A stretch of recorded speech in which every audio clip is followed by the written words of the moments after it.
Welcome everyone，歡迎大家今日嚟到咧我哋三藩市華人宣道會愛鄰社嘅一個健康工作坊。I welcome every one of you to participate to today's health workshop organized by San Francisco Chinese Alliance Church, the communal mission platform.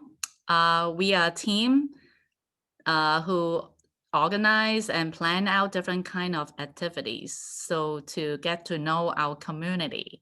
咁咧，我哋係一個平台啦，藉住各種嘅健康講座啦，自家製嘅一啲工作坊啦，去認識我哋嘅社區嘅。咁咧，今日好歡迎大家，亦都咧係嚟參加我哋呢一個叫做癌症治療期間嘅營養須知。Today, I welcome you to participate to our health workshop, and the topic is nutrition needs during cancer treatment. So before we start, I want to see who are first comers. 咁開始之前咧，我想知道邊個係第一次參加我哋三藩市華人宣道會嘅愛鄰社嘅社區活動嘅。如果你係第一次嘅，如果你唔介意，可唔可以舉手啊？或者即係喺嗰個 Zoom 嗰度咧有一個 reaction，你可以舉 thumbs up，或者咧你可以 unmute 自己。哦，有 Yvonne， 歡迎 Yvonne，welcome Yvonne。Yeah， 你可以用嗰個 reaction 去示意就得㗎啦，或者你自己打開鏡頭舉手 thumbs up 都得嘅。OK，yeah， 亦都有 Priscilla 啦，歡迎你。咁咧一陣最後個工作坊之後咧，我哋都有一個嘅調查表嘅。如果你係第一次咧，你都可以喺嗰度示意。So welcome Priscilla as well and Yvonne as our first comers. I know that there are more. So at the end of our workshop today, we have a simple polling, and you can indicate if you are first comers as well. Okay, so before we start, I would want to let you know our workshop will be conducted in Cantonese and will be interpreted in English. 咁今日我哋嘅工作坊咧係會用係用廣東話進行嘅，然後咧係會有英文翻譯。咁咧我哋都會有整個講座咧係錄音。咁如果你係有朋友想聽翻咧，都可以去到我哋三藩市華人宣道會嘅網站咧去聽翻。So today's workshop will be recorded.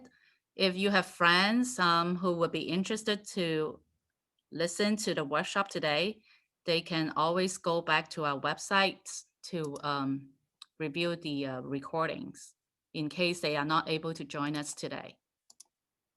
Okay, so before we start, let's have a word of prayers.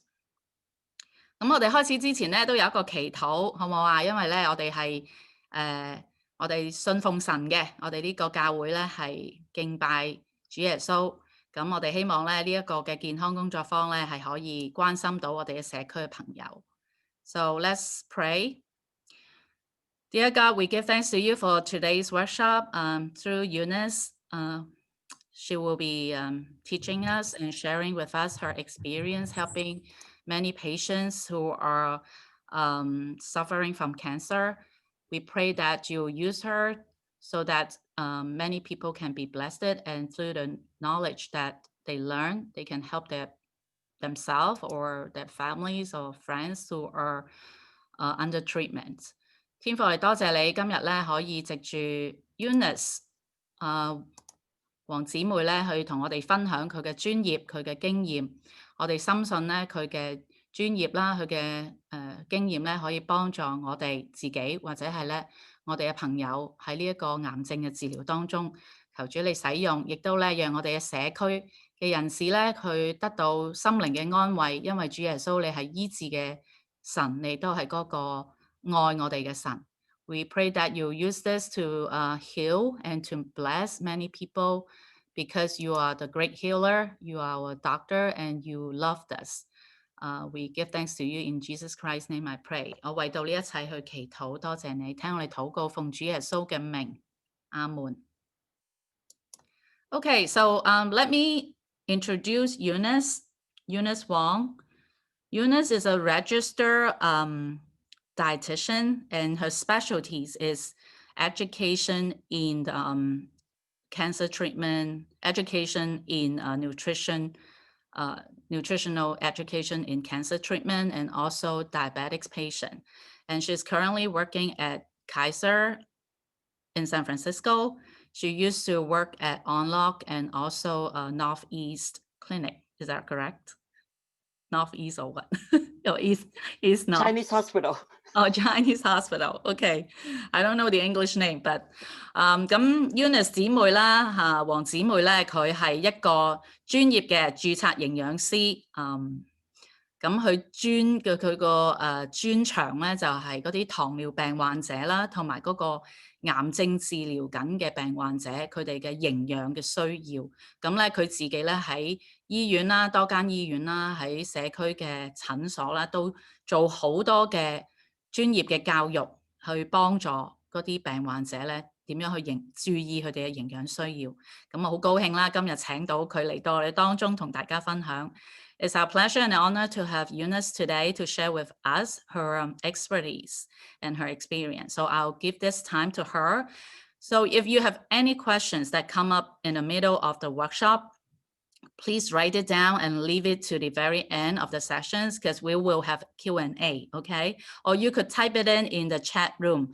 And when we are done with the workshop, I will pass all the questions to Eunice. 咁大家可能咧都會有唔同嘅問題嘅，咁我建議大家咧將你嘅問題寫喺紙上邊，或者你可以直接打喺嗰個聊天室。咁喺嗰個講座完結之後咧，我哋會有問與答。咁我到時咧就會將呢啲嘅問題咧轉俾 Eunice 嘅。好，我哋俾啲掌聲我哋嘅講員好唔好啊？Okay, so I'll pass this time to Eunice.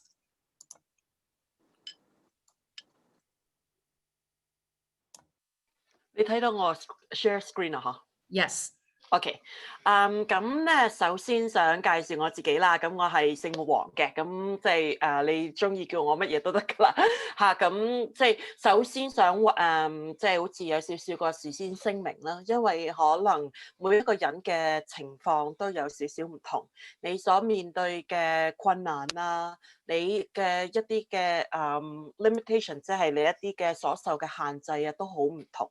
呢一啲咧，只不過係一啲好普通嘅即係資料。對於你嚟講，乜嘢係對於你嚟講係適用嘅咧？請你自己去決定，因為好多時候咧，我就唔希望有啲人話哦，我想要食得好健康，又或者我要進補得好健康。咁如果我哋冇咗嗰個中庸之道，或者冇咗嗰個平衡咧，咁就變咗我哋會就失咗嗰個大方向啦。So I'll introduce myself. My last name is Wong. My first name is Eunice. You can call me Miss Wong. You can call me Eunice, whatever you like. And I want to make a disclaimer. What I'm going to share today is pretty general because everyone is different. Their body type is different. Their preference and desire is different. I would want you to draw the principles and according to your own needs and do adjustments and try to be balanced because some people might like to eat healthier. Some people would like to have like a better taste of food. So everybody is different. I hope you can draw the principles and draw a balance between your choice. OK， 咁咧今日咧我哋就會講幾樣嘢啦。當然我哋會講癌症同埋治療點樣影響你嘅營養需求啦。So today we will have several discussions. The first very important, of course, is how cancer and treatment affect nutritional needs. 咁跟住之後咧，我哋就會講一啲比較即係接觸到少少有關好多人問嘅就係黃豆同埋糖嘅問題啦。And then the second one we will talk about is a very popular topic that people discuss is soy and sugar. 咁跟住之後咧，我就當然會講一啲喺某一啲嘅治療期間你可能會面對嘅副作用。咁喺營養方面，我哋有冇啲咩小 tips 可以處理呢？ And then the third one, we will, of course, talk about the side effect of different kind of cancer treatment and how to deal with those side effects. 咁跟住之後，當然啦，非常重要就係食物安全，同埋咧，我哋喺治療過程當中點樣適當嘅使用我哋嘅補充品。And I will also talk about food safety and how to use supplements during treatments. OK，咁當然啦，希望即係有如果喺尾即係希望唔好太長氣啦。咁我哋即係如果有乜嘢嘅即係基本資料啊，即係對於今日有唔清楚嘅，咁希望你都可以喺完咗之後，我會盡量解答你嘅問題。So I will try to be on time and will not over elaborate. If you have any questions, please leave it to the end of the sessions, and I will try my best to answer all questions. OK， 嚇咁跟住之後咧，基本上咧，我哋咩叫一般原則咧？就係話唔好死咕咕，每一日我哋都要咁樣食嘢飯。So there are several general principles. One of those is we need to be flexible. Don't be overly rigid about how we eat. 因為有好多時候就係好似我頭先一開始講啦，我哋好容易喺兩邊搖擺，就係話一係就係食得好健康，一係就食得即係淨係着重過於進補。The reason why is just like what I shared early on. We might be very extreme. We overly emphasize of eating very healthy or just overemphasize eating a lot of supplements. 咁所以咧喺我哋一般原則底下咧，我哋就會話，當你覺得都冇乜問題啦，又或者你食嘢冇乜大障礙，又或者你可以維持你嘅體重，食得健康。So that's why the very important principle, one of those is if I can have more capacity to eat and my weight is okay, and so you might be able to have more options or choices to choose. OK， 所以變咗咧喺呢個時候咧，就好似頭先咁講，就係選擇唔同種類嘅食品，但係咧就係着重呢個健康原則。So that's why you can choose different kinds of food, but of course on the very fundamental principle, being healthy, eating healthy. 但係當然你亦都知道有好多有某啲嘅日子，你係因為身體嘅唔舒服，一啲嘅癌症嘅副作用，又或者其他嘅原因，令到你去喺進食方面係有一個好大嘅困難。And of course, there are also several days that because of the treatment, the cancer treatment, you cannot eat, you don't feel well, and you cannot have much capacity to eat. 咁喺嗰啲日子咧，你就要食一啲你能夠食嘅嘢。And on those days, you can only eat the food that you can. 咁喺嗰一啲日子咧，我哋就可能需要我哋唔好着重蔬菜住，我哋要着重點樣去食到去避免嗰個體重太大嘅太急速嘅下降。That's why, although we know that veggies is healthy, but because you are concerned of the weight, so you might like choose to eat something that helped you to gain weight and not being able to eat veggies as something healthy because your capacity has been affected. OK， 咁咧，所以我哋首先咧都想講下癌症同埋治療點樣影響我哋嘅營養需求。So let's first talk about how cancer and treatment affect our nutritional needs. OK， 呢度有好三大個要素啦。第一，食嘢。There are three very important elements. The first one is eat. 有好多時候，譬如有乜嘢會影響你嘅進食嘅能力咧？其中可能係譬如你做完手術啦。What will affect your ability to eat? The first one is maybe you are after a surgery. 又或者有多時候咧，你可能嘅藥物咁嗰方面咧都會影響，即係嗰啲副作用咧都會影響你進食嘅能力。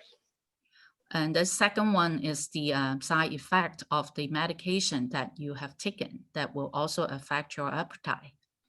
咁跟住之後，第二同埋第三樣嘢咧，就係身體點樣去分解同埋使用我哋嘅營養素嘅。The second one is how our body break down the food, the nutrition that we take into our body. 咁同埋咧，最後一樣嘢就係身體點樣使用我哋嘅營養素。And the third element is how our body uses the nutritions that been break down into our body.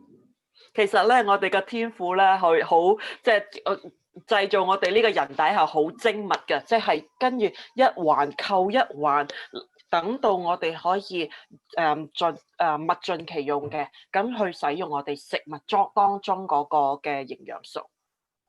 The God, the creator who created our body actually is really smart. Our body is really complicated, and one body part is closely interrelated to another body part, and it will affect how our body operates.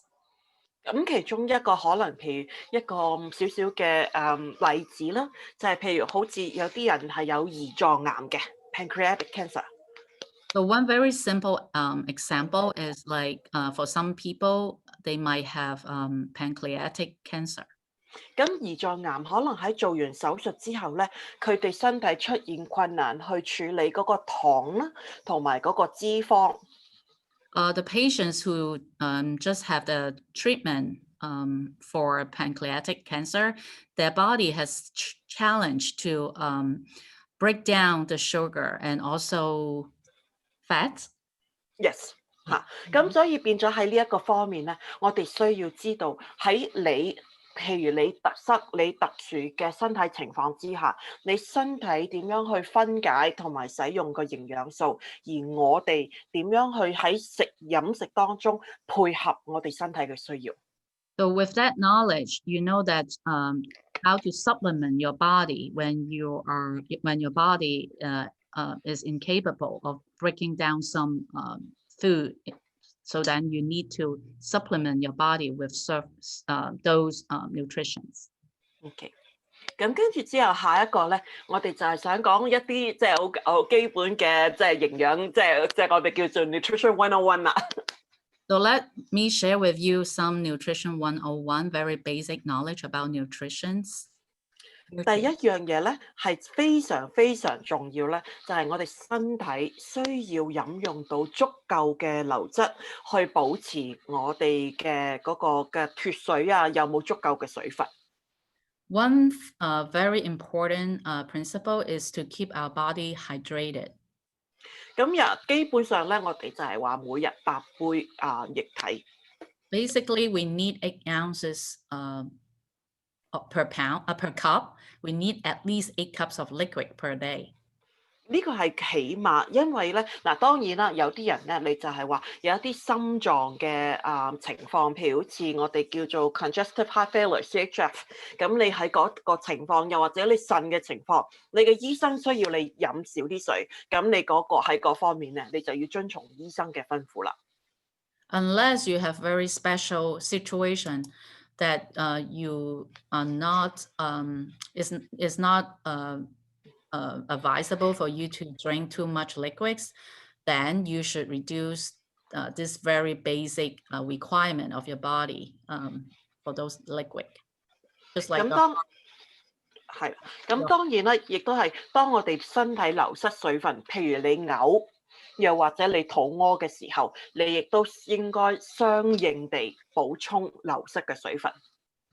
So similarly, on the opposite, if your body has been suffering from vomiting or diarrhea, then you lost a lot of water. Of course, then you should intake more water. OK， 咁跟住下一個咧就係我哋講緊我哋嘅維生素同埋礦物質啦。The next one is vitamins and minerals. 咁當然啦，有好多人就話：我食緊多種維他命，所以我唔需要擔心呢一樣嘢啦。Some people may say, I'm already using a lot of vitamins. I don't need to worry about this topic, this discussion.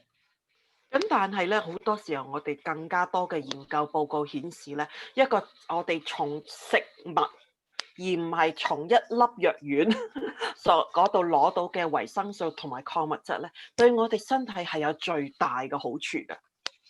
Well, indeed, according to a lot of research and study, the intake of vitamins from natural food is more important than you count on or rely on a pill. OK，咁同埋有另外一樣嘢咧，一陣我哋都會少少講 supplement 嘅時候咧，就係話當我哋食太多嘅補品嘅時候，我哋有機會食得過量嘅某一種嘅維生素同埋礦物質，而可能會影響我哋治療嘅效果嘅。There's another discussion that worth considering is that overuse of supplements might affect the effects of treatment on our body. OK，咁跟住之後咧，另外一個咧，我就係繼續講緊碳水化合物啦。碳水化合物簡單啲嚟講，就係譬如好似我哋嘅粉麵飯啊，又或者我哋嘅水果啊，甚至我哋嘅譬如好似牛奶，都係我哋嘅碳水化合物嘅來源。Another nutrient is carbohydrates. So commonly understandable is noodles, rice, bread. Those are carbohydrate, right? But also fruits and milk. There is also carbohydrates from these foods. 咁所以咧，有多時有啲人話：哦，我唔食得呢啲嘢，因為佢甜啊，又或者佢好多糖。Most of the time we will comment, I cannot eat this because there are a lot of sugar in it. 但係咧，如果我哋係可以將佢平衡化，即係將佢唔係話我唔係淨係全部都要食飯，但係我哋有足夠嘅每一樣嘅嘢食，咁我哋就可以幫助到我哋身體可以維持我哋嘅體重。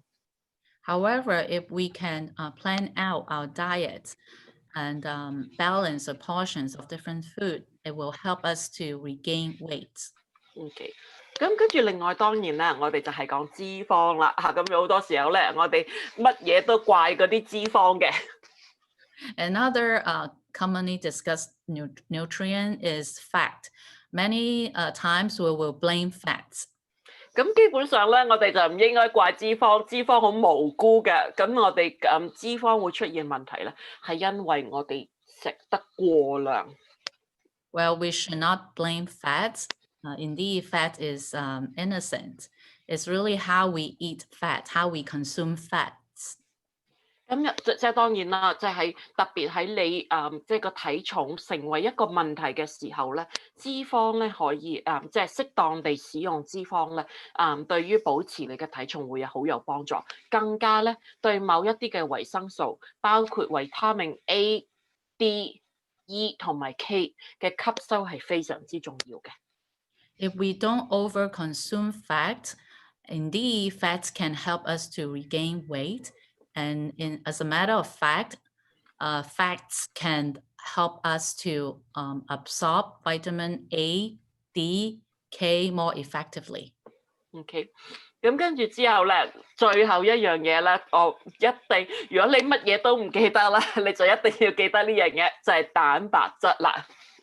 So I have discussed a lot of different nutrients. If you don't remember them, you have to remember the importance of protein. 點解咧？因為佢係我哋基本上就係我哋嘅免疫系統嘅基本要素。Protein is the very basic element in boosting up our immune system.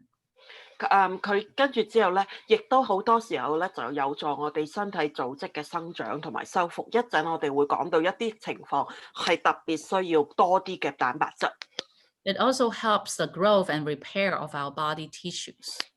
咁我做咗營養師都有20年啦，咁我其實見到好多咧，特別我哋中國人嚟講，因為我哋對一啲蛋白質有一啲嘅錯誤嘅概念，咁所以咧當佢哋蛋白質攝取量唔夠嘅時候咧，佢哋嗰啲譬如好似neutrophils，即係一啲嘅白血球啊，又或者一啲身體嘅抵抗能力嘅，即係嗰個嘅血。即係嗰個嘅驗血報告低咗，而令到佢哋要延誤佢哋嘅治療。I've been a nutritionist for over 20 years, and during my service, my work, I have seen a lot of Chinese who have mistaken the importance of protein. If they don't intake enough protein, it will affect their treatment. In particular, it will affect their blood report. And is that correct? Yes, the white blood cell. The white blood cells, the count of white blood cells, and that will actually delay the effect of the cancer treatment. OK， 咁咧喺呢度我哋就係講一啲含蛋白質嘅例子啦。咁即係譬如好似一啲好簡單啦，即係我哋平時食開嘅，譬如雞啊、魚啊、海鮮啊、雞蛋啊，甚至我哋比較少食嘅芝士啊、酸奶啊，甚至我哋講緊我哋嘅堅果啊，或者係豆腐。Here is a chart of foods that contain protein. It is actually very simple. The food that you eat, like chicken, cheese, nuts, anything listed here, even tofu contains protein. 但係咧有一樣嘢咧，我就係話頭先好多人以前有錯誤嘅觀念咧，就係話我而家要同你講一句，冇吞落肚嘅唔算數。One very important thing that we have mistaken is that even you put it in your mouth, but if you don't swallow it, it doesn't count as intake of protein. 嗱，即係有一樣嘢，我想你哋自己諗下啦，跟住之後你可以自己分享啊，我都係咁嘅。有好多人咧，我話我蛋白質夠嘅，因為我用嗰啲煲咗嘅雞湯去煮粥，又或者咧。我啜晒啲汁，跟住我掠咗啲肉出嚟。So some people might think that, okay, I use the chicken to make soup and I finish all this liquid, the soup, but I did not consume the chicken, the meat. Or you suck up all the juice from the chicken, but you didn't eat the meat. Does it count as intake of protein? 所以咧就係話冇吞落肚嘅唔算數。Well, of course not, because just like I share with you, if you did not swallow it, it doesn't count as intake of protein. 你可能覺得我飲完個雞湯，我個人舒服啲嚇，咁當然佢有嗰個嘅安撫嘅作用，咁但係咧實質嚟講，個蛋白質係唔存在嘅。Well, yeah, of course. After you finish the liquid, the soup, the chicken soup, you might feel comfortable, but however, it doesn't count as a solid intake of protein. OK， 咁所以咧就嗱，咁希望即係喺我而家講咧就 clarify 咗一啲即係以前一啲嘅錯誤印象啦。咁之後咧我哋就係簡單咁講一講我哋好多人會問嘅就係黃豆同糖嘅問題。So I have shared with you the wrong impressions of nutrients that many people have, and now I'm gonna move to the second topic is soy and sugar. 有好多人咧就係話，我可唔可以食黃豆啊？特別係一啲即係乳癌病患者，又或者咧佢哋已經做完治療啦，因為好多人都同佢哋講唔好食黃豆。Many people heard that after treatment, after cancer treatment, don't eat soybeans. OK， 咁跟住之後咧，但係咧我就即係正如我話俾你聽啦，我做咗營養師20年，事實上20年前我哋係會咁同乳癌病人講話，叫佢哋唔好食豆腐，唔好食黃豆類食品。You were not wrong, and people's comment was not wrong, but yeah, because back 20 years ago, we told people not to consume soybeans after cancer treatment.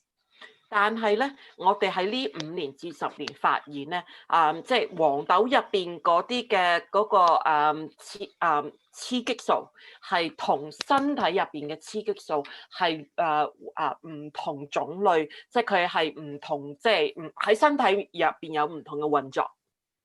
However, the recent 5 to 10 years, we find out the 雌激素 is what? Phytoestrogen. Okay. Phytoestrogen. Basically, the phytoestrogen doesn't work as if our estrogen in the body. Thank you. Yeah. 係啦，咁所以變咗咧，我哋就係話，而點樣食係安全咧？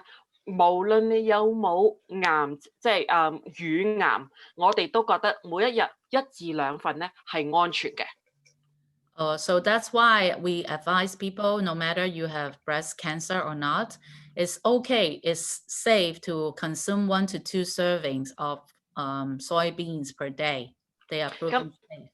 但係要記住，我哋好多我哋嘅黃豆製品其實係唔健康嘅，咁所以咧我哋講黃豆係可以健康，但係黃豆製品唔健康，譬如腐竹譬如叉豆腐咧，咁嗰啲咧我就唔會建議嘅。However, please be mindful. We said that soybeans are healthy. However, the processed food, the processed soybean food is not healthy. Just like the Chinese sweet sugar water that you use, 嗰啲腐竹, I don't know what is 腐竹, dry soybean, dry bean, dry bean soybean stick, dry stick curd and steak is not healthy because they are processed. 咁所以咧1份至2份咧，我哋係話1杯嘅無糖豆奶啦，半杯嘅枝豆或者毛豆，甚至係半杯嘅豆腐咧，都係啲非常健康嘅選擇。So the choices, the healthy choices are 1 cup of unsweetened soy milk, or half a cup of green beans, or half a cup of tofu. Okay. 嗰個係應該係 edamame 嗰個。edamame 係啦。咁跟住之後，另外糖咧，有好多人我哋都會話糖係咪會餵嗰個癌症嘅細胞㗎？Another topic and another nutrients we talk about is sugar. Many people said, oh, sugar will feed the bad cells in our body, the cancer cells in our body. Is that true? 而家咧，我只可以話喺而家冇實驗證明糖係會去餵養個癌細胞，但係糖係一樣我哋唔建議食用太多嘅嘢。Currently, there is no like solid research or study to prove that sugar feeds the cancer cells or the bad cells in the body. However, we advise our patients not to consume too much sugar. 因為如果我哋食咗太多精製糖嘅時候，我哋缺乏咗好多，可能缺乏咗好多其他嘅需要嘅營養素。The reason why is if we consume too much processed sugar, then we will jeopardize the other quotas for healthy food. 同埋咧，好多時候咧，如果我哋食得太多糖嘅話咧，我哋會令到我哋身體個脂肪同埋肌肉比例唔適合，而嗰啲亦都係會引致呢個癌症嘅產生，甚至係其他長期病症嘅產生。Another reason is if we consume too much sugar, it will highly raise up our fat in the body, and then it will affect our muscles and fats proportion. And that is the cause of cancer and also one of the causes of many long-term disease. 所以咧，我哋就係話最重要就係盡量選用最少加工嘅食品同埋飲料。That's why one of the most important principle is try to choose the least processed foods and beverage. OK， 咁跟住之後咧，我哋就係話，我哋會講一講點樣去處理一個治療嘅副作用。The next topic, we will talk about tips to manage treatment side effects. OK，第一個咧，好多人都會太多人同我講，佢會有呢個反胃嘅或者係嘔嘅情況。Many patients told me that they have the nausea. OK，咁所以咧喺當然喺食嘢嘅時候咧，如果你係有反胃嘅情況之下咧，可能你食一啲嘢係個味道比較係唔係太重味，譬如一啲係低脂啊、低纖維嘅飲食。One very important solution is to try avoid heavy taste food. Try the low fat and low fiber diet. 咁好多時候，譬如餅乾、麵包啊，又或者即係香蕉啊，甚至係烚雞蛋啊，呢一啲有好多人都會發覺喺佢哋唔舒服嘅時候都可以食到嘅。People suggest who are in treatment, they suggest biscuits, bread, banana as food that they can consume when they are in treatment. 咁另外咧，我哋亦都係即係當然啦，薑咧係一個我哋中國人好古老嘅智慧嚇，咁所以咧薑，譬如好似薑水啊、薑茶啊，咁有啲時候都係即係如果我哋適當咁使用咧，都係可以減緩嗰個反胃嘅感覺。The other options from our Chinese long time historical wisdom is ginger. Using ginger to make tea, ginger water will help us to reduce the feelings, the sense of nausea. 不過咧，最主要就係千祈唔好將佢整到太濃嚇。咁我有試過有一個病人咧嚇，唔覺意煮得太耐咧，咁即係令到佢太辣咧，咁反而係有個反效果出現。However, be mindful not to use too much ginger because one of my patients in the past, he or she put like too much ginger and it's too strong and she feel like the opposite. She feel vomiting more than not. 咁其中一個咧都係我病人教我嘅，咁我就覺得非常之好啦。咁咧你就可以嘗試咧，就係即係當然洗乾淨個薑啦，咁跟住批皮，跟住切一好細片，跟住之後咧佢就係話擺喺個口嘅側根。One wisdom that was shared by my patient was to clean the ginger, wash the ginger thoroughly, and then slice it into two thin slices and put it in the mouth, the two sides of the mouth, put it there. 咁跟住之後咧，有多時候嗰個咧都會可能即係令到你比較有嗰個即係壓止個反胃嘅作用，都會係可以比較長效一啲。And it is effective to suppress the feeling of nausea. OK，另外咧就係我哋當然啦，就係話少食多餐同埋細嚼慢咽。Another solution is to have frequent meals of smaller portion and chew slowly. 因為好多時候咧，即係頭先講過啦，我哋天父做我哋嘅身體咧，好犀利嘅。咁其實咧，我哋嘅身體咧都會俾我哋好多警告嘅信號。咁當我哋少食多餐同埋細嚼慢咽咧，我哋係容許我哋身體話俾我哋知，我哋可以食到幾多嘢，喺咩時候我哋應該停一停，等身體休息。And like I said, our body actually is very complicated. It's also very wise. If we eat slowly and also consume smaller portion, and we let our body to tell us how much we can handle, how much food we can take in.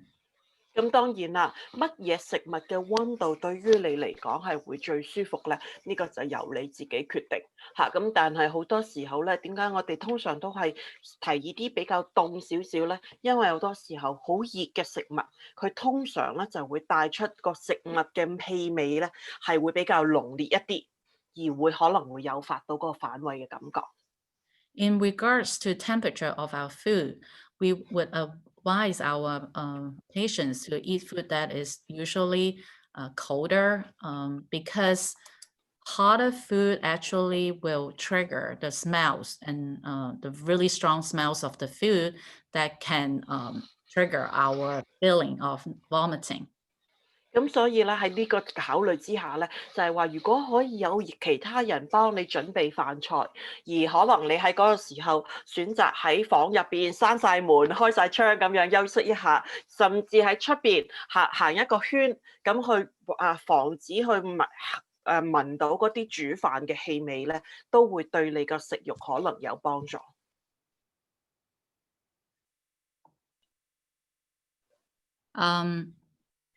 Sorry, can you repeat? My internet was on and off. Can you repeat? OK，唔係，我可以講so basically it's like if you so considering like some of the smells that could trigger the nausea, so sometimes if you can let other people to cook for you or have prepared meals while they are doing so, you can go out and take a walk, or maybe you can stay in your room, close the door but open the window so that you can avoid the cooking smell that might trigger your nausea. OK。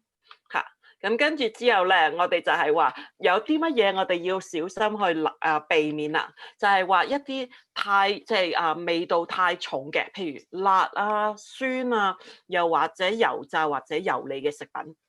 So what kind of food we should avoid? Usually the very strong taste, like spicy, acidic, fried and greasy food, we should avoid. 咁另外咧就係話一啲好高纖維嘅嘢食，又或者一啲好甜嘅嘢食，都或者會刺激到我哋嘅喉嚨，令誘發呢個反胃嘅感覺。Another kind is the high fiber food or very sweet foods because it will irritate our throat that could trigger the feelings of nausea.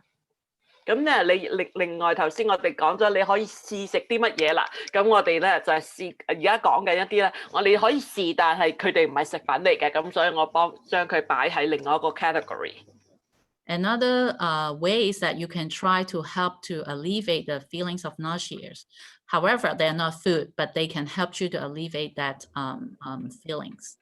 咁有啲時候咧，你可以含一啲嘅冰片啦，又或咁跟住另外咧，保持空氣流通係非常重要嘅。Popsicles, and then also you can open the window to maintain very good air circulation. That can also help you to alleviate those nausea. 咁另外咧就係話進食同埋餐後咧1小時保持坐氣咧，咁呢個亦都會有助呢個食物咧，盡量係保持喺個胃部唔會即係反流。Another way is to try to keep sitting up after you eat for at least an hour, so then you will alleviate the food from coming out. OK， 咁跟住之後咧就係食飯之前後啷口。Another way is to gargle before and after you eat. 個原因點解咧？因為有多時候一啲食物嘅氣味，或者係即係滯留咗喺個口腔嘅一啲嘅氣味咧，可能會令到你有個反胃嘅感覺。The reason why we gargle is because the taste that remain in your mouth can trigger the feelings of nausea.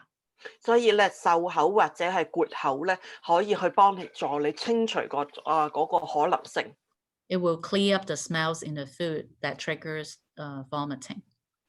咁另外咧，即係避免啲太過緊身嘅衫啦，同埋針灸。Another ways could be avoid tight clothing and bras, and also acupuncture is also helpful. 咁另外咧就要好小心啦，就係話突然嘅位置變化。咩叫突然嘅位置變化咧？就係話你由瞓低去到坐起，由坐起到企起身，呢啲嘅位置變化咧，都可能需要緩慢落嚟。Avoid also sudden changes in location, your body location, that may trigger nausea. So the examples could be if you're sitting, when you stand up, try to stand slowly, or if you are standing, you're moving to another location, try to do it slowly. OK， 咁跟住之後咧，我哋就係講緊好多人亦都會經歷嘅，就係個胃口唔好，甚至係減重。Another side effect that many patients experience could be poor appetite and weight loss. OK，咁好多嘢你可以做嘅，就係話少食多餐啦，喺起床之後嘅1個鐘頭之內進食。There are many ways that you can cope with this. One of the ways is smaller portion, frequent meals, and after you wake up from your bed, eat within the first hour after you wake OK，up. 同埋咧喺你最餓嘅時候咧，食最豐富嘅一餐。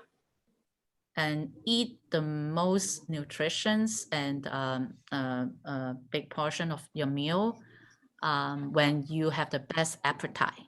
OK，咁另外咧，有啲時候咧就係少食多餐，點解咧？就係話，因為當你見到一個好大碟嘅嘢食，而你胃口好差嘅時候，你嗰個大碟嘅嘢食係即係對於你嚟講咧，係會更加令到你嘅食慾話，我冇可能食完㗎啦。咁所以你可能食得更加少。The reason why we suggest smaller meals, because if you are served with a really big meal, it will actually psychologically discourage you because you will think that it's impossible for me to finish it. That's why it will affect your appetite. 但係如果你用個細啲嘅碗咧，你就話即係我逼自己幾啖都食完一餐啦。But if you use a smaller bowl and then you have like more confidence that you can finish it, and no matter how hard I try, I may be still able to finish it. 咁另外咧，當然啦，即係譬如飯前，頭先就係話，我哋出去行一行，行一個圈。第一，我哋可以呼吸到啲新鮮空氣；第二咧，即係嗰個行路嗰個運動咧，或者可以幫助你刺激你嘅食慾。Another suggestions is to go out and have a small walk because small exercise, some exercise might stimulate your appetite. 咁另外咧就係話，當你胃口唔好、體重減輕嘅時候咧，千祈就唔好喺你嘅餐嘅時候飲嘢。If you are losing weight, please be reminded, don't drink any liquids when you're eating. 即係你話如果我有少少想濕下口，一啖兩啖，咁當然冇問題。個原因咧就係話，當你飲咗譬如好大碗湯，咁你個胃好似已經飽晒啦。而嗰個位置咧，其實你可能食到半碗飯，又或者食到你嘅肉同埋菜。The reason why is because if you drink a big bowl of soup, it might take up your capacity to intake maybe a half bowl of rice or protein or veggies. 咁所以咧喺呢個方面咧，我哋就需要喺即係餐同餐中間，我哋去處理。譬如我哋嘅建議咧，就係話喺餐前嘅1個鐘頭，又或者餐後半個鐘頭，你先至好飲嘢。That's why we will need to be wise in managing the meals to meals, what we can intake from meals to meals. We will suggest we will drink 1 hour before our meal or half hour after you eat. 同埋咧，有多時候就係話準備一啲容易簡單準備嘅食物，因為有多時候咧，你可能我而家想食一啲嘅嘢，如果咧你要即係成日都煮得太複雜咧，咁可能你煮完啦，又或者準備完啦，你都已經唔想食嘢啦。And the other advice we will suggest our patient is to prepare some simple nutritious meal, because when all of a sudden you feel you want to eat, you have some appetite, then you can eat right away. You don't need to wait for a meal to be prepared, because after the meal, a complex meal is being prepared, you might have already lost the appetite. 咁跟住之後，下一個咧就係話營養補充品啦。好多人問我營養奶咁呢個情況。Many people also ask me about supplements. One of those is the Nutritious Milk. 咁所以咧，我就會提議，如果你食到嘢，我極度提議你唔好喺嗰陣時飲你嘅營養奶。I highly recommend people not to drink nutritious milk if you have appetite to eat some food. 因為咧，我哋就係好似即係嗰個營養奶咧，就喺我哋有需要嗰陣時候去補充嘅。Because nutritious milk is a supplement for us when we cannot eat or we don't have the appetite. 嚇，咁你要記住呢個補充品咧，就係話，唔係話，我可以食嘢，又或者點樣，個補充品咧就係話，當你盡量食而仍然唔足夠嘅時候，佢就係補充你身體所唔足夠食得唔足夠嘅營養。It is to be used when you have taken food, but you still are lacking nutrition, then it is a supplement. 咁所以咧，呢個咧就係話由你自己去抉擇，因為佢有唔同嘅品牌啦、唔同嘅味道啦、唔同嘅成分。So the choice of nutritional supplements is really up to your personal preference because there are many brands, different flavors, and different ingredients. 咁所以咧就睇下你中意邊一種嚇，即係最重要咧係你中意飲嘅。如果唔係咧，就係你買咗翻嚟都係望住佢睇嘅啫。The most important is that you choose the one that suits your taste, so then you don't just buy them and leave it on the counter. OK，咁另外一樣嘢咧，仲有一樣有關營養補充品咧，都係同液體一樣，就係唔好同你個餐一齊飲。Another very important principle is don't consume your nutritional supplement while you are eating. 因為咧，如果我哋喺個餐嘅時候飲我哋嘅營養奶咧，我哋可能會係食少咗我哋可以食嘅份量。Yeah, the same principle in regards to using liquids, because if you are intaking too much nutritional supplements, you might jeopardize your capacity to intake the real food. 所以咧，如果要飲營養奶咧，就喺餐同餐中間飲。So if you need to consume nutritional supplements and nutritional milk, I would suggest you to use it between meals. OK，咁跟住另外咧，即係我呢個就會好快啦，咁就即係都有大約5%我嘅病人係會有呢個體重增加嘅困擾。About 5% of my patients, they are bothered by the weight gain during treatment. 咁有啲時候可能係因為佢哋嘅治療係有啲steroid 嘅物質啦，又或者有啲時候佢哋係食得過量嘅。One of the reasons is the side effect of steroid, or sometimes they overeat. 咁所以咧，當你體重增加嘅時候咧，做運動啦、健康飲食啦，小心我哋即係一啲太肥膩、太甜嘅嘢食。The solution, of course, is exercise and avoid sugar, avoid overeating. 咁跟住之後咧，就係包括加多嘅纖維啦，因為纖維可以幫助我哋身體有個健康嘅長期嘅效果。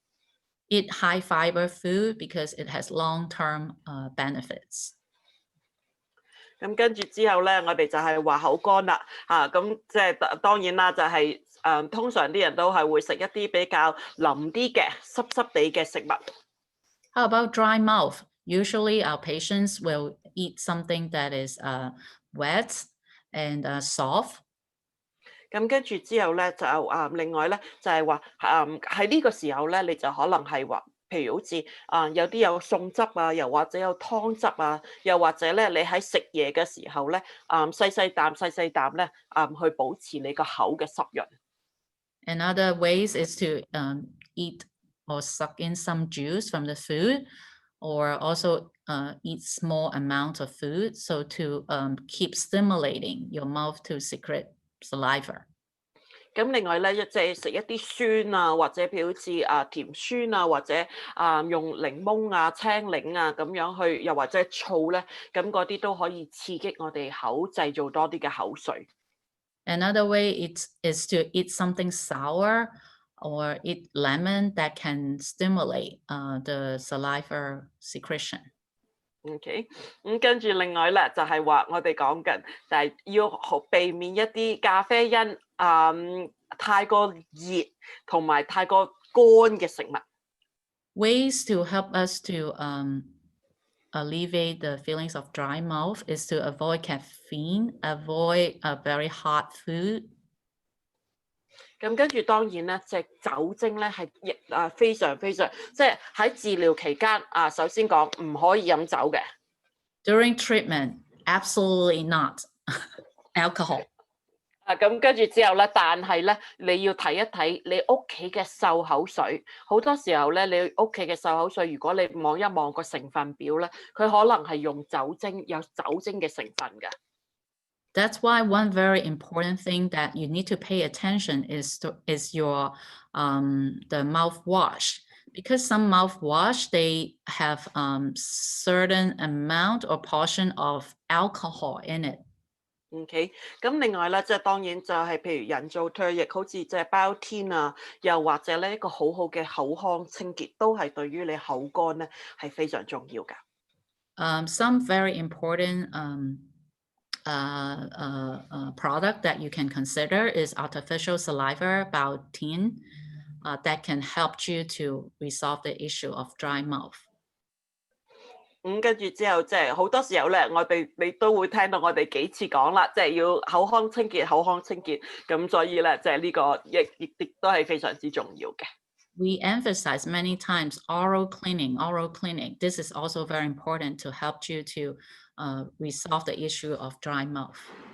OK，咁跟住之後咧，就係話有啲人咧，就係話佢哋個啲痰好結啊，又或者好似塞住個喉嚨咁樣。Many people also complain about their saliva being too thick or the mucus in their throat, in their mouth. 咁所以咧，都係講緊口腔清潔。Yeah, the same very important principle that I don't mind emphasize is oral care. 咁跟住之後咧，飲好多嘅水咯，但係咧就唔好一次過飲好大杯，反而咧係小口咁樣，即係好似我哋叫做英文就係 small sips throughout the day。Another way is to drink a lot of water, but don't consume it like one big cup of water, but small sip of a liquid of water throughout the day. 咁跟住另外咧，就係有多人亦都發覺咧，即係揾嗰啲100%純木瓜汁，因為入邊佢一啲嘅酵素咧，可以幫助我哋去分解嗰個嘅唾液嘅。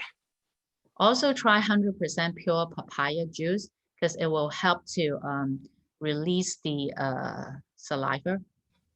咁跟住另外咧，就係好多人亦都會係發覺佢有口腔潰瘍同埋喉嚨痛。咁喺呢一個情況特別，我頭先話你乜嘢都唔記得唔緊要，就係蛋白質喺呢一個情況咧，蛋白質就非常重要啦。Another complaints that our patients mostly have are mouth ulcers and sore throat. Remember, I mentioned if you forget everything, it's okay, but don't forget protein because protein will help the issue. 咁跟住之後咧，我試過曾經有一個病人咧，佢係成個口爛晒嘅，咁佢係直情咧係只可以用飲管去飲任何嘅嘢食。I had a patient before. Her whole mouth basically had ulcers, and then is really bad the situation, and she can only consume food through a straw. 咁另外一樣嘢咧，就係話一啲冰塊咯，因為嗰啲冰塊咧或者可以暫緩你嗰個口腔個潰瘍嗰個疼痛。Also try using ice because it can alleviate the pain in your mouth. 咁喺呢一個咧，特別要小心，唔好食一啲好多調味料嘅食物，又或者一啲好重味道，譬如好鹹啦、好酸啦、好辣嘅嘢食。Try to avoid any very strong taste in food, like very salty, very spicy, very sour food. 咁另外咧就係話一啲好乾好硬或者好即係嘅嘢食咧，都好容易會比較刮，更加令到嗰個潰瘍嘅地方更加痛嘅。Avoid eating very hard food because it will trigger the pain. 咁跟住另外一樣嘢咧，就係話，亦都係嗰個，即係有啲時候咧，就係佢哋用個攪拌機去打碎，即係好似 BB 仔嘢食咁樣嚇，咁嗰類嘅食物咧，可能會幫助到你容易去食或者吞。Try use a blender to break up your food, like baby food, and make it a bit smushy, and it is easier to eat in. 咁喺呢個時候咧，好多人就會食粥啦嚇。咁喺呢個時候咧，我就會建議，如果你係食粥係覺得哦粥可以嘅話咧，最好隔水，因為咧，如果你係成大碗粥有好多水嘅話咧，咁我哋就會亦都會更加即係其實飲咗好多水落肚，但係就唔係食咗好多營養落肚。One of the option is congee, particularly for Chinese, right? But I would suggest you to filter out, shift out the water, because I don't want you to consume too much water liquid while jeopardizing your capacity for the real food, the solid food. 咁當然喺你嘅粥咧，就係話，你嘅蛋白質喺邊咧？嚇，一啲好好嘅蛋白質擺喺你個粥入邊，就係譬如魚啊，咁嗰啲咧都會係可以幫助你增加一啲嘅蛋白質含量嘅。And one very important principle is to make sure your congee has some protein. I would suggest fish because it's easier to consume. 咁跟住又或者有啲時候炒雞蛋啊，又或者一啲嘅腍嘅肉餅啊，又或者即係譬如就咁一啲嘅魚肉啊，咁嗰啲咧都可能會比較適合。I would also suggest scrambled eggs or some very soft and minced meats, and fish. 咁跟住即係有啲人咧就係食一啲比較腍嘅水果，譬如好似香蕉啊、蘋果醬啊，咁嗰啲都係一啲好好嘅選擇嚟嘅。Another option is banana, applesauce, and really soft fruits. 咁跟住之後咧，有好多時候咧，有啲嘅特別嘅漱口水嚇，嗰啲嘅特別嘅漱口水咧，都係個作用就係幫助你去麻痹嗰個傷口。咁當你麻痹咗個傷口嘅時候咧，咁你就可以食嘅時候比較容易少少啦。Another option is use of some special mouthwash. The purpose or the function of this mouthwash is to numb the pain, so then it is easier for you to consume the food. 咁當然啦，喺呢個情況咧，口腔清潔，口腔清潔。Same principle, oral cleaning. 咁跟住之後，亦都有好多人話俾我聽咧，佢話佢試過口腔潰瘍之後，咁跟住之後佢繼續保持口腔清潔咧，咁跟住再有足夠嘅蛋白質咧，咁嗰個口腔潰瘍咧係冇再翻過嚟。Some people told me that once they take care of their oral care, they clean their mouth, and then they realize the ulcers have alleviated. 咁所以咧，即係譬如好似當然係刷牙啦，咁但係咧有一個咧就係都係可以日日都用嘅，就係用鹽加梳打粉嚇，跟住之後咧就譬如好似1瓶茶匙嘅鹽加1瓶茶匙嘅梳打粉喺4杯水入邊，咁跟住之後咧，你就係每餐咁樣之前之後去漱口。Of course, brush your teeth every day, right? 2 to 3 times.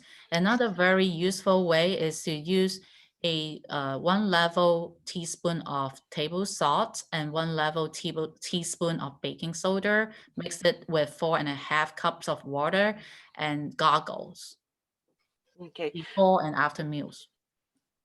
咁所以即係咁跟住之後，即係頭先就講完呢個口腔潰瘍同埋喉嚨疼痛啦，都係嗰句口腔護理同埋蛋白質。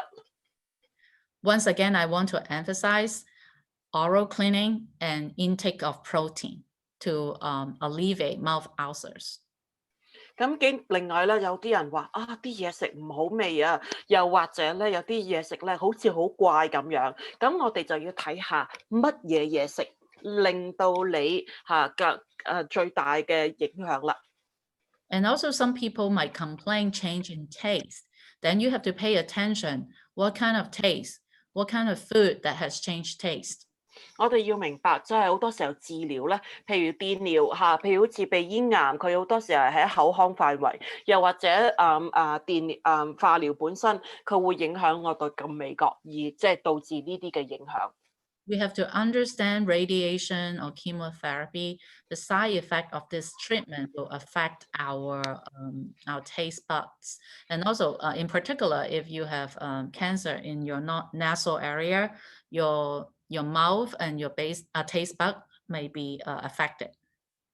咁所以咧就係話，譬如如果你好似覺得啲嘢食啊，好似食嚿鐵咁樣嘅嚇，咁你可以食一啲比較酸性嘅嘢啦。不過咧就唔好用罐裝或者用金屬嘅器皿嘅食物。If you taste your food like eating metal, it has a metallic taste, you might try something acidic, but avoid the acidic food from cans, from metal cups.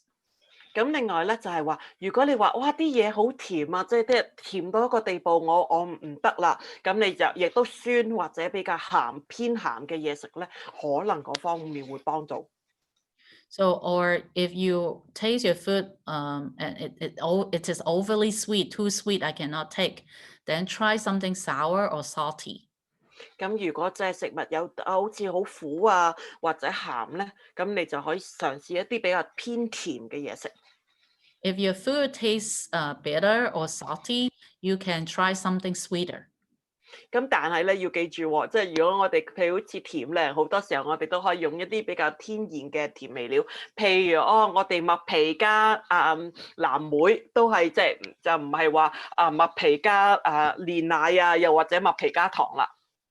However, please remember, if you are taking in more sugar, try to consume the natural sweet, not the processed sugar. So, for example, try your oatmeal with blueberries, but not oatmeal with condensed milk. OK 嚇，咁咧我就發覺我開始好長氣啦，咁我就會即係盡量即係講一啲嘅大概嘅大原則。So I see that I'm running out of time. Maybe I over elaborate. I will try to draw some very basic and important principle for you. 嚇，咁跟住另外咧，一啲唔同嘅調味料，甚至酸性咧，都或者可以幫助你俾到食物有一個唔同嘅風味。Some condiments or some food can give you a different taste. 咁同埋咧，有好多時候我哋如果食一啲嘢本身佢味道唔係太過重嘅，可能我哋對於嗰個食物嘅期望咧都冇咁大。And another way to help us to improve the situation is try some food that is the taste is flat in the first place, then your expectation is not as high. More like neutral. Yeah, neutral. Yes. OK. 咁跟住之後咧，如果你肚瀉咧喺好嚴重嘅時候，即係譬如好似有啲人話，我個鐘頭屙一次嘅話咧，咁我哋就係話，你嘗試嗰個叫 BRAT diet，即係香蕉、飯、蘋果醬同埋白麵包。If you have problems of diarrhea, we would suggest a bread diet, which is banana, rice, applesauce, and white bread. 但係記住呢個 bread diet 咧，係話喺你好嚴重嘅情況，譬如好似你一日屙3-4次，唔係話我屙一次我就食咁樣啦，咁就唔係嘅。Please remember what means by a problem. The problem of diarrhea is not like, I just have one time during the day, so that's not a problem. But if you have diarrhea 3 times, 4 times, or every hour, then you should consider bread diet. 咁如果當然你係比較偏向容易有肚屙嘅情況咧，咁喺普遍嚟講，你可以選擇一啲比較低纖維嘅嘢食啦，咁同埋可溶性纖維，咁同埋咧食一啲嘅去皮水果同埋煮熟嘅蔬菜。Of course, if you cling to having diarrhea, you should choose something of low fiber and choose foods with soluble fiber. And eat some pure fruits or cooked vegetables. 咁當然啦，喺肚屙嘅時候，更加要去飲大量嘅液體去補充流失嘅水分。drink lots of water because you lost a lot of water during diarrhea. OK， 咁跟住之後咧，另外就係話，又係避免譬如乳製品，譬如牛奶啊、芝士啊，又或者一啲嘅無糖產品。Avoid dairy products and avoid sugar-free products. OK， 咁另外咧就係話一啲譬如好似比較刺激性嘅嘢食，譬如肥膩啊、油炸、辣啊、酒精啊，咁嗰啲咧都可能會誘發到嗰個輻射更加嚴重嘅。Avoid stimulating food, caffeine, alcohol, greasy food, high fiber food, because those food also trigger diarrhea. 咁同埋咧，譬如我哋講緊嘅，譬如好似高纖維食品，譬如好似糙米啊，又或者我哋嗰啲咩奇亞籽啊，又或者好多嘅果仁啊，咁可能喺輻射嘅時候都未必咁適合食啦。Also avoid nuts, brown rice, because these food also trigger diarrhea. 咁跟住之後咧，另外就係相反啦，有輻射就會有便秘，咁所以咧喺呢個情況之下咧，我哋就要反其道而行，就食多啲纖維，飲多啲水。On the opposite side of the world, people might complain about constipation. In this case, you should drink a lot of water and eat more high fiber foods. 咁當然啦，即係便秘有3大要素，我哋就係第一纖維、水分同埋運動呢3大要素咧，都會影響你嗰個排便能力㗎。Three very important fundamental principles to help resolve the problems of constipation: water, exercise, and high fiber and fiber. Yes， 咁跟住之後咧，有一個小 tips 咧，就係話好多時候啲人會做化療嘅時候，佢哋都會俾一隻藥你去防止你去止嘔藥嘅。而嗰隻止嘔藥嘅其中一個副作用就係便秘。One very common medications that you are prescribed during treatment that is for you to alleviate your nausea, but the side effect is constipation. 咁好多時候我亦都會提議啲病人咧，譬如每一次治療之前，如果你發現每一次治療我都會有便秘，而當我嘗試去通便就會去到肚屙嘅時候咧，咁我就會提議你喺做治療嘅前2日咧，你就盡量食多少少高纖維嘅食品，咁等你個身體比較容易去排便。Usually, I would advise my patients before their treatment, they should eat some high fiber food to avoid the side effect of the treatment, which is constipation. 因為咧好多就係話，我哋就係好多時候兩邊搖擺，我哋有便秘，跟住之後我哋嘗試去處理便秘嘅時候，我哋就會變成肚屙啦。Yeah, because it is a very challenging battle. You either become very constipated or you suffer from diarrhea because of treatment. So it's hard to draw the balance. So that's why we need to help by using different food to resolve the issues, the polarized situation. 係啦，咁跟住之後咧，就係話好似有多時候話好多氣，咁都係少食多餐，細嚼慢咽，同埋盡量避免一啲碳酸飲料。Another common problems that we come across during treatment is gas, bloating. My suggestion is to eat smaller meals and chew slowly. And also sorry, I missed out the last line. Avoid carbonated drinks. Oh yeah, okay, thank you. OK， 咁另外咧就係話，即係食嘢唔好講嘢，因為食嘢講嘢會吸咗好多氣落去嘅。And try not to, well, yeah, Chinese wisdom, right? When you eat, don't talk, don't chat, because you will suck in a lot of air and gas into your body while you're eating. OK， 咁跟住之後當然啦，我哋會有好多嘢食都可能會導致氣體嘅。咁喺呢一度咧，我哋係簡單咁羅列咗幾樣嘢。A lot of food also may cause gas. Beans, soy milk, fruits like apples, vegetables, high fiber food. So yeah, just check on this fruit, these food. 咁所以咧就係要睇你自己嘅情況，你會食到乜嘢會比較多氣，咁你就要小心啦。Just make a log of your response. What kind of food will cause you more gas? Then you will avoid those food. OK， 咁跟住之後咧，我哋就係講緊胃酸反流或者就係個胃灼熱啦。咁都係嗰句少食多餐，細嚼慢咽。Avoid eating big meals if you have acid reflux or heartburn. Small meals, eat slowly. 咁跟住之後咧，就係話喺進餐之前坐直啦。咁喺瞓覺之前3個鐘頭，盡量避免食嘢。Another very important principle is to sit upright during meals and avoid lying down for 3 hours. So don't eat before you go to bed, 3 hours before you go to bed. 咁有啲人咧就係話或者係晾高嚟瞓啦。咁我哋就係會話你買一啲好似三角形嘅枕頭，咁嗰啲咧亦都會有幫助嘅。Raise your head like 6 inches when you lie on the bed. So those triangle-shaped pillows might be helpful.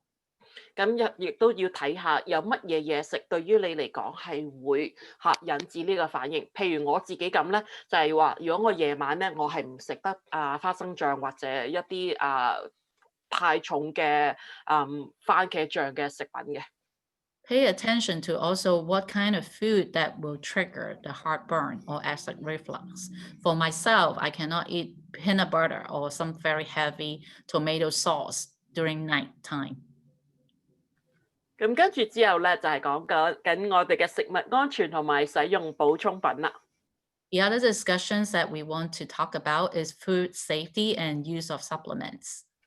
咁即係好幾樣嘢咧，就係話喺呢個時候我哋中國人想慳嘅性格咧，就千祈要唔好揾自己身體嚟搞飛啦。Well, Chinese virtues, we save food, but this is not advisable during treatments. OK 咁第一樣嘢咧，就係話我哋要檢查到期日期，唔單止喺買嘅時候，同埋喺使用之前，我哋都要睇下嗰個食物有冇過期。Always check expiration dates, not only when you shop, when you buy the food, but very importantly, before you use the food, check the expiration dates. 咁跟住之後咧，要避免交叉感染，特別係我哋個砧板最好咧就係話每一次砧板處理唔同嘅嘢食，你嘅砧板同埋刀咧都係徹底清潔先可以處理下一個食物。Try to avoid cross-contamination by washing your knife and your cutting board after each usage. 咁而咧，我哋要好，亦都係廚房入邊嗰啲清潔嘅海綿咧，係絕對藏污納垢嘅好地方。The sponges that we use in the kitchen is the dirtiest thing in the world. 咁所以咧就係如果可以，譬如好似如果你用毛巾係好嘅，但係你亦都要睇下究竟你用幾多次毛巾，你先至拎去洗咧咁樣。It's okay to use your towels, but we have to pay attention. How frequent do you wash your towels? 跟住另外咧，所有動物產品都係需要烹調去完全熟透，即係就係話你唔可以好似嗰啲荷包蛋就唔食得啦，又或者嗰啲半生熟嘅牛肉亦都唔食得啦，甚至好似嗰啲魚生亦都唔可以食啦。All kind of animal products need to be cooked thoroughly. So it is not advisable to eat sashimi, medium rare, steak, or sunny side up. 咁所以咧就但係其他咧，譬如蔬菜水果咧，如果徹底洗乾淨咧，係唔需要擔心。However, if you wash your vegetables thoroughly, you don't need to worry about fully cook your vegetables. 咁跟住之後，另外一樣嘢咧就係話，如果要解凍，千祈唔好喺個counter 上面去解凍食品，一定要喺微波爐或者喺雪櫃入邊去解凍食品。If you need to defrost your frozen food, don't just leave it out on your counter. You either defrost it in a microwave or defrost it in the refrigerator. 咁另外咧，更加就係話，如果我哋有剩飯剩餸可以，但係每一次我要食我嘅剩飯剩餸嘅時候咧，我要加熱到佢係真係好似滾晒咁樣嘅。It's okay to eat leftovers. However, if you eat your leftovers, please make sure you reheat your food that is really hot. 咁跟住同埋咧，如果佢係多過3日咧，掉咗佢。Throw away any leftovers that are more than 3 days old. 同埋咧，如果你有任何疑問，我都建議掉咗佢。If you have any questions, any doubts, I advise you to just trash them. 因為就係話你嘅治療會十分之影響你嘅免疫能力。咁喺呢個情況之下咧，我哋就唔想去承受呢個風險啦。The reason why is because your treatment affects your immune system greatly, and you don't want to risk your own health and safety. 咁跟住之後咧，我哋就係講補充品啦。好多時候咧，一啲普通嘅，譬如多種維他命啊，咁都或者 OK 嘅。Now we talk about supplements. Some very common vitamins, they are okay. 但係咧，就千祈唔好話嗰啲哇高劑量啊嘅，特別係維他命 A 啊、維他命 C 啊、維他命 E、維他命 K 咧，嗰啲就千祈唔好啦。Avoid high dosage of vitamins like vitamin A, vitamin C, vitamin K, and vitamin E. 因為咧，就係話呢啲有好豐富嘅抗氧化劑，而抗氧化劑太過高劑量嘅話咧，就會同你嗰個嘅治療有一個唔好嘅反效果。Because they are not good for your treatment. 咁有多時候咧，但係你嘅醫生話，你需要補鈣嚇，為咗你嘅骨質，你需要補鈣、補維他命 D， 又或者你有貧血，你需要補鐵質，咁呢啲咧就唔需要擔心。However, if your physician suggests that you need to supplement your body with calcium, vitamin D, and iron, it is okay to have high dose. 咁同埋有啲人咧就會可能係食嗰啲新質，就因為譬如好似嗰個口味嘅改變啊，又或者有啲人咧佢可能會譬如有一啲嘅神經，即係我哋英文叫 neuropathy， 或者即係一啲譬如好似手指麻痹嘅感覺，或者佢哋可能要食個維他命 B 咧，嗰啲都可以接受嘅。Some people might suffer from numbness. We call it neuropathy. Neuropathy, then they need vitamin D, so it is okay in this case. 咁跟住之後咧，另外咧就係話其他咧，其實我哋絕大部分都盡量喺治療期間都唔好食啦。During treatment, avoid these kind of food. 因為好多時候，譬如好似我哋小心就係話，究竟你幾多係幾多咧？因為我哋好容易做嘅咧，就係話我哋用好多好多唔同嘅補充品，結果加埋起上嚟，我哋就食得太多啦。The reason why is we might supplement ourselves with different kinds of supplement. If we add it up, it will become too much. 咁跟住之後咧，個底線咧就係話，我哋盡量使用真正嘅食物，而唔係補充品。The bottom line is try to use real food instead of supplements. 咁跟住之後咧就係啦，咁睇下大家有冇咩問題啦？唔好意思，過咗鐘。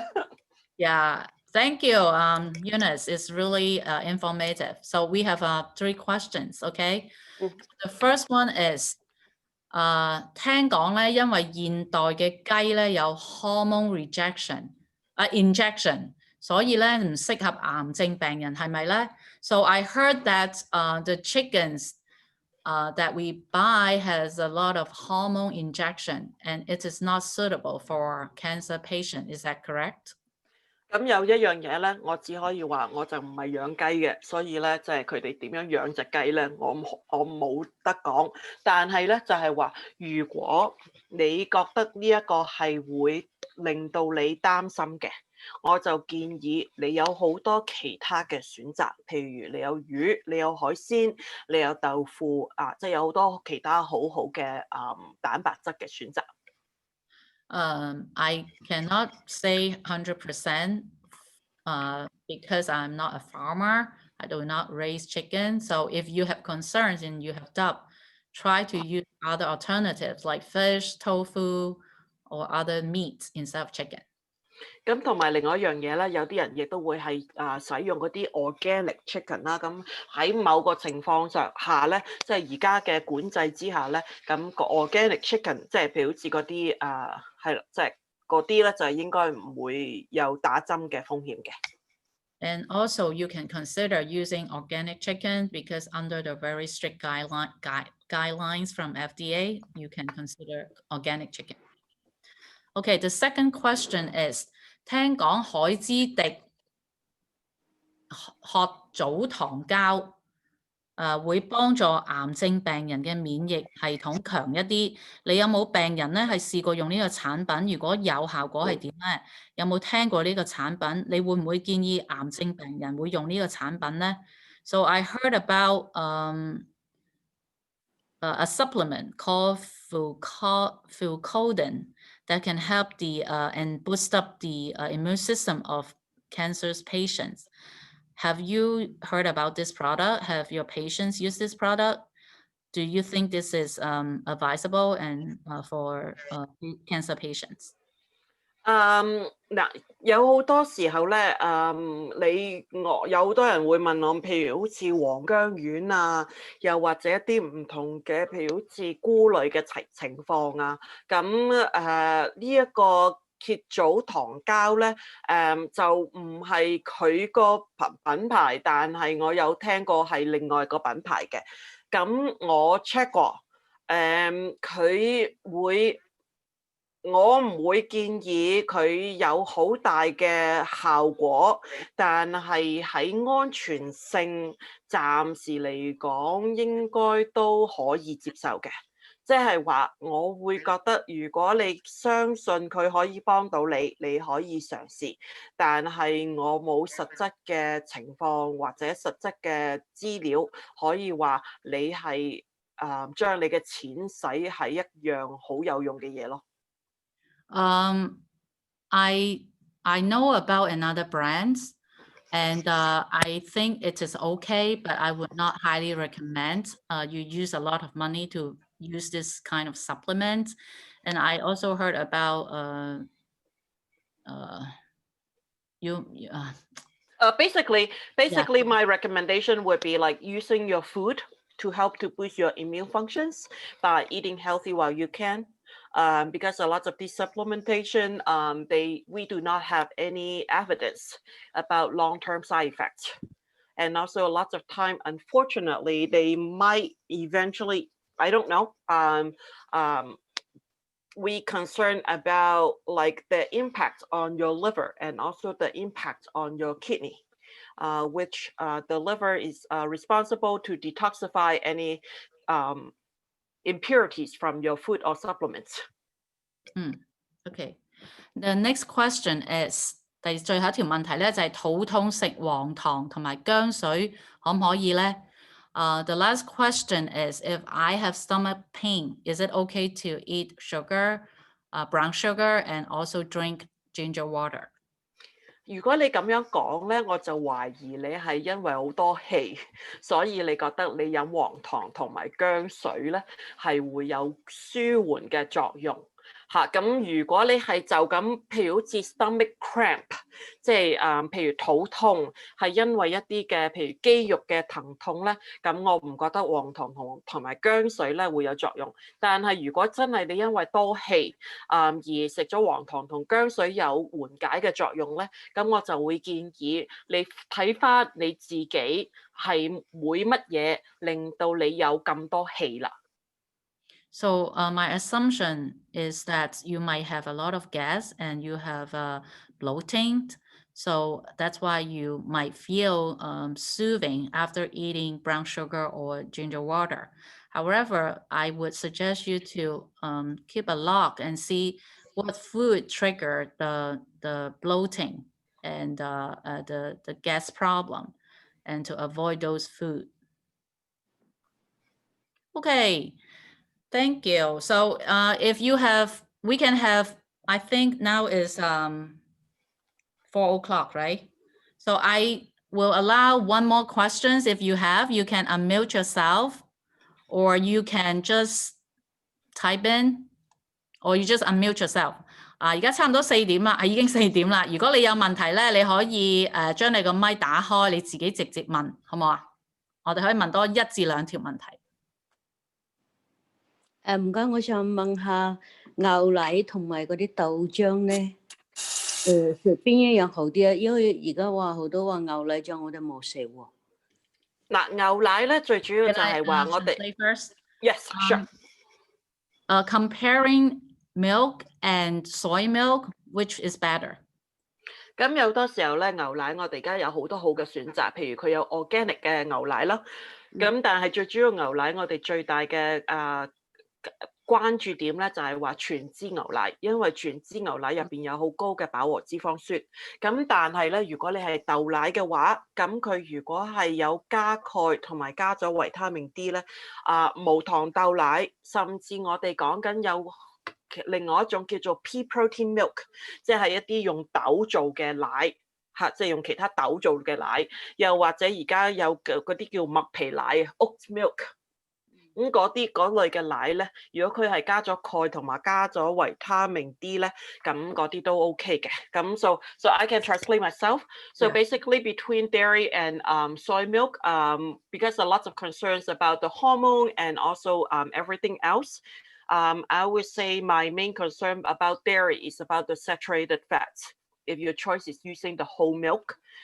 So if you are using the low fat or non-fat milk, based on the current research, is okay. But if you also say, hey, I want you to use plant-based more often, use of the unsweetened soy milk that is fortified with calcium or vitamin D or other options such as pea protein milk, oat milk, or like rice milk, hemp milk, or almond milk, those would be very good options if they are fortified with calcium and vitamin D. Thank you. Okay, one very last question if you have. If you don't, then we will close, okay? Okay, once again, thank you, Eunice, for coming to our CNT Bye. Bye. Today. Thank you. Yeah, we 多 will. 謝晒師母，多謝晒 Thank you. 多謝師母，多謝營養師。係啊， Thank you. 咁我哋咧會將呢一個嘅錄影同埋嗰個影嗰個幻燈片啦，嗰個講座幻燈片擺喺我哋嘅網頁嘅。咁所以如果你有咩資料需要去參考咧，都可以喺聽日之後去參考我哋嘅網站，好唔好啊？咁網站係咪咩 SFCAC？ 我而家 type 出嚟啊，喺個聊天室嗰度，咁你可以咧喺聽日之後上我哋嘅網站咧去揾呢一個講座嘅資料。咁好多謝大家啦，今日參加呢一個嘅營養講座。咁我相信咧，我哋會繼續邀請阿 Eunice 咧嚟到你當中嘅，我哋好多謝佢。咁我有一個簡短嘅禱告，好唔好啊？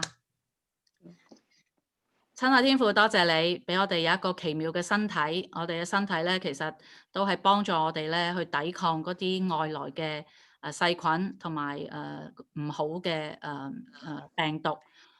神你都創造咗萬物，有唔同嘅食物，我哋喺當中可以攝取足夠嘅營養。主啊，求你俾我哋有智慧，俾我哋有耐心。當我哋喺治療呢一個癌症，或者幫助我哋嘅家人去治療癌症嘅時候，我哋除咗去用你賜俾我哋嘅百物，我哋都用愛心去理解佢哋嘅需要，以至咧佢哋得到嘅唔單止係身體嘅治療，亦都係心靈嘅治療。Dear God, we give thanks to you for creating our body being so complicated and also so amazingly wise, so that we can intake the nutritions that you have already created for us in the food that you provide for us. And we pray that we can use it wisely to help ourselves if we are battling with cancers, and that we can be also patiently serving and helping our friends and our families who are battling with cancers, so that they are not just physically healed, but they are emotionally comforted, spiritually healed. And we give thanks to you for such a wonderful, informative workshop today. And I'm sure that Eunice will be willing and serve our community in upcoming events. May you bless our brothers and sisters, our attendants, and bless Eunice in Jesus Christ's name. I pray. Amen. OK， 多謝大家， OK， 好，下次見。 OK， 拜拜。 Thank you，拜拜。 Thank you. Bye bye. Thank you. Bye. Bye。